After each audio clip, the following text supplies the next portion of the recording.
नमस्कार भाइयों बहनों, मैं आपका मल्होत्रा भाई क्राइम की कहानी के नए एपिसोड में आप सभी लोगों का स्वागत है। कहानी में आगे बढ़ने से पहले चैनल को सब्सक्राइब कर कर बेल आइकॉन जरूर दबाएं ताकि मेरे हर वीडियो का नोटिफिकेशन आपको मिल जाए। तो चलिए आज की कहानी शुरू करते हैं। चंडीगढ़ में 14 साल पहले हुई नेहा अहलावत की हत्या की गुत्थी आखिरकार सुलझ गई है। आरोपी ने खुद ही अपना जुर्म कबूल लिया है। आरोपित ने दरिंदगी की जो कहानी सुनाई है वह रोंगटे खड़े कर देने वाली है। सिर में चोट लगने से मौत होने के बाद भी उसने शव के साथ हैवानियत की थी। चंडीगढ़ 14 साल पहले हुई एमबीए छात्रा नेहा की मर्डर मिस्ट्री को पुलिस ने आखिरकार सुलझा लिया है। पुलिस ने 2 साल पुराने महिला से दुष्कर्म और उसकी हत्या के मामले में एक आरोपित को गिरफ्तार किया था। पूछताछ में उसने 14 साल पहले एमबीए छात्रा नेहा अहलावत के साथ दरिंदगी और उसकी हत्या की बात भी कबूली है। आरोपित की पहचान सेक्टर 68 वेस्ट की शाहपुर कॉलोनी में बनी झुग्गी नंबर 16 निवासी मोनू कुमार के रूप में हुई है। आरोपी ने खुद सुनाई कहानी। आरोपित ने दरिंदगी की जो कहानी सुनाई है वह रोंगटे खड़े कर देने वाली है। सिर में चोट लगने से मौत होने के बाद भी उसने शव के साथ हैवानियत की थी। इस मामले को पुलिस 2020 में अनसुलझा मानते हुए जिला अदालत में स्टेटस रिपोर्ट भी दाखिल कर चुकी थी। आरोपित ने 2 हत्याओं की बात कबूली है। दोनों में ही उनका दुष्कर्म भी किया गया और पैटर्न भी एक जैसा ही था। इससे पहले भी उस पर कई मुकदमे अलग अलग थानों में दर्ज हैं। इंद्र सिंह ने मलोया थाने में दी थी शिकायत। 11 जनवरी 2022 की रात को गांव मलोया के वन क्षेत्र में रहने वाले इंद्र सिंह ने मलोया थाने में शिकायत दी थी कि उसकी पत्नी मनदीप कौर कहीं गायब हो गई है।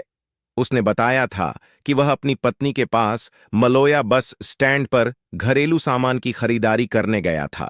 उसकी पत्नी के पास केवल 250 रुपये थे, इसलिए वह अपनी पत्नी को बाजार में छोड़कर घर से रुपये लेने के लिए चला गया। दुष्कर्म के बाद की थी हत्या। मेडिकल रिपोर्ट से पता चला कि महिला के साथ दुष्कर्म करके उसकी हत्या की गई थी। पुलिस ने इस मामले में शक के आधार पर करीब 300 संदिग्ध लोगों से पूछताछ की। इसके बावजूद केस नहीं सुलझा तो पुलिस ने कुछ आपराधिक प्रवृत्ति के लोगों के डीएनए सैंपल जांच के लिए भेजे। आरोपित मोनू कुमार का सैंपल मनदीप कौर हत्या मामले में मैच हो गया। इस पर पुलिस ने उसे बुधवार को गिरफ्तार कर लिया। उसने बताया कि वह मनदीप कौर को बहला फुसलाकर झाड़ियों में ले गया था। वहां उसके साथ जबरदस्ती का प्रयास किया तो मनदीप कौर ने विरोध शुरू कर दिया। इस पर मोनू कुमार ने उसके सिर में ईंट दे मारी। इसके बाद वह लहूलुहान हालत में गिर गई और उसने मनदीप कौर के साथ दुष्कर्म किया। बाद में मनदीप कौर की मौत हो गई। बारिश से बचने के लिए सड़क किनारे खड़ी हुई थी। नेहा आरोपित मोनू से जब पूछताछ की गई तो उसने बताया कि उस दिन हल्की बारिश हो रही थी। बारिश से बचने के लिए नेहा अपनी स्कूटी को रोककर सड़क किनारे खड़ी हो गई थी। मोनू कुमार ने पीछे से आकर उसे सिर में पत्थर से वार किया। इससे उसका मुंह एक्टिवा के शीशे पर लगा। लहूलुहान हालत में ही वह नेहा को खींचते हुए जंगल में ले गया। वहां उसने दुष्कर्म किया। इस दौरान नेहा अहलावत की मौत हो चुकी थी। वह उसका मोबाइल ले गया था और एक दुकान पर बेच दिया था। बाद में नेहा का शव जंगल में अर्धनग्न हालत में मिला था। इस हत्याकांड में पुलिस ने करीब 500 संदिग्ध व अपराधी किस्म के लोगों से पूछताछ कर उनके डीएनए की भी जांच करवाई, मगर आज तक मामला अनसुलझा हुआ था। डीएनए रिपोर्ट के मिलान से हुआ खुलासा। नेहा अहलावत हत्याकांड को सुलझाने के लिए पुलिस ने मौके से लिए गए फोरेंसिक नमूनों से मोनू कुमार के डीएनए की जांच की गई तो उसका मिलान हो गया। मनदीप कौर और नेहा अहलावत मामले का पैटर्न एक जैसा होने पर पुलिस को संदेह हुआ था। सैंपल का मिलान होने पर इस बात की पुष्टि हो गई कि उसी ने नेहा अहलावत की हत्या की थी। इससे पहले उस पर हिमाचल प्रदेश के खेरी में भी एक महिला से दुष्कर्म के बाद उसकी हत्या करने का केस दर्ज हुआ था। हालांकि उस मामले में वह बरी हो चुका है। बुजुर्ग महिला की हत्या अभी भी अनट्रेस मलोया थाना क्षेत्र में करीब 4 महीने पहले एक बुजुर्ग महिला की दुष्कर्म के बाद हत्या कर दी गई थी। उसका शव भी चंडीगढ़ मोहाली बॉर्डर पर झाड़ियों में अर्धनग्न हालत में मिली थी। उसके सिर पर भी किसी भारी चीज से वार किया गया था। जो पैटर्न नेहा अहलावत और मनदीप कौर की हत्या में अपनाया गया था, उसी पैटर्न से बुजुर्ग महिला की भी हत्या की गई थी। पुलिस जांच में सामने आया कि दोनों मामलों में आरोपी की हाइट 5 फुट 7 इंच से लेकर 9 फुट के बीच थी। उम्र 30 से 40 के बीच और सिर पर सारे बाल होंगे। मलोया थाना पुलिस ने जुलाई 2023 में 3 आरोपियों के DNA सैंपल CFSL जांच के लिए भेजे थे, जिनकी जांच C.FSL विशेषज्ञ सुनीता ने की। 7 महीने बाद मलोया में महिला से रेप कर हत्या वाली जगह से लिया सैंपल मोनू के DNA से मैच कर गया। थाना पुलिस ने पता किया तो मोनू टैक्सी लेकर अमृतसर गया हुआ था। पुलिस के बुलाने पर मोनू ने कहा कि दिल्ली जा रहा है। पुलिस ने फोन ट्रेस किया और चंडीगढ़ आते ही दबोच लिया। पूछताछ में आरोपी ने कबूल किया कि मलोया निवासी महिला की हत्या की वारदात को उसने अंजाम दिया था। मृतका के पिता ने कहा, दरिंदे को जीने का कोई अधिकार नहीं, मिलनी चाहिए फांसी देर से ही सही, लेकिन बेटी को इंसाफ मिल गया। हत्यारे को फांसी होनी चाहिए, ऐसे दरिंदे को जीने को कोई अधिकार नहीं है। मृतक छात्रा की मां ने रोते हुए कहा कि पहले पुलिस ने डीली जांच की थी, लेकिन SSP कंवरदीप कौर ने 14 साल बाद बेटी के हत्यारे को पकड़कर इंसाफ दिलाया है। पिता ने कहा कि बेटी को इंसाफ दिलाने के लिए 14 साल से धक्के खा रहे हैं। उन्होंने SSP समेत पुलिस टीम का तहे दिल से धन्यवाद किया। मृतका के पिता ने कहा, दरिंदे को जीने का कोई अधिकार नहीं, मिलनी चाहिए फांसी देर से ही सही, लेकिन बेटी को इंसाफ मिल गया। हत्यारे को फांसी होनी चाहिए, ऐसे दरिंदे को जीने को कोई अधिकार नहीं है।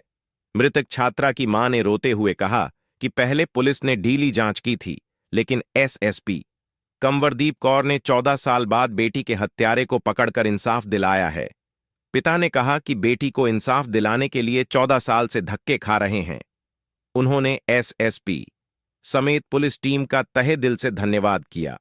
आरोपी ने ऐसे दिया वारदात को अंजाम। SSP ने बताया कि नेहा रेप और हत्या केस में भी मोनू का DNA मैच हुआ।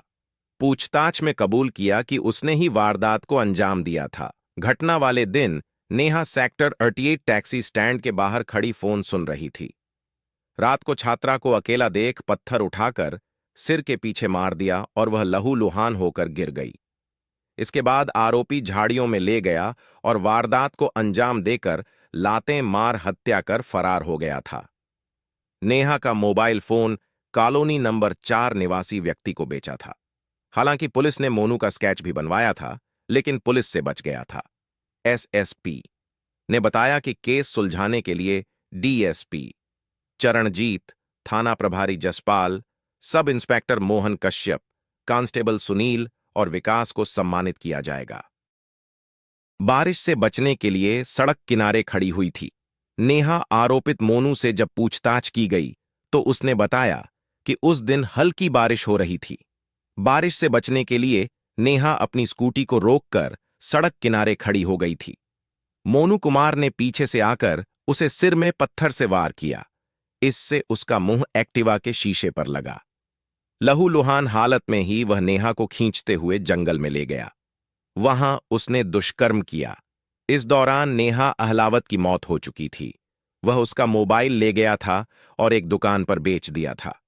बाद में नेहा का शव जंगल में अर्धनग्न हालत में मिला था।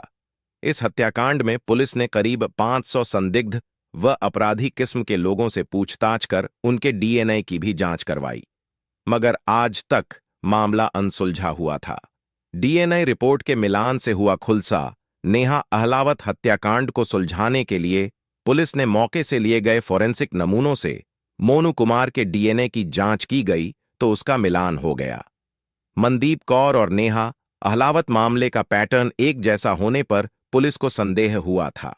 सैंपल का मिलान होने पर इस बात की पुष्टि हो गई कि उसी ने नेहा अहलावत की हत्या की थी। इससे पहले उस पर हिमाचल प्रदेश के खेरी में भी एक महिला से दुष्कर्म के बाद उसकी हत्या करने का केस दर्ज हुआ था। हालांकि उस मामले में वह बरी हो चुका है। बुजुर्ग महिला की हत्या अभी भी अनट्रेस मलोया थाना क्षेत्र में करीब 4 महीने पहले एक बुजुर्ग महिला की दुष्कर्म के बाद हत्या कर दी गई थी। उसका शव भी चंडीगढ़ मोहाली बॉर्डर पर झाड़ियों में अर्धनग्न हालत में मिली थी। उसके सिर पर भी किसी भारी चीज से वार किया गया था।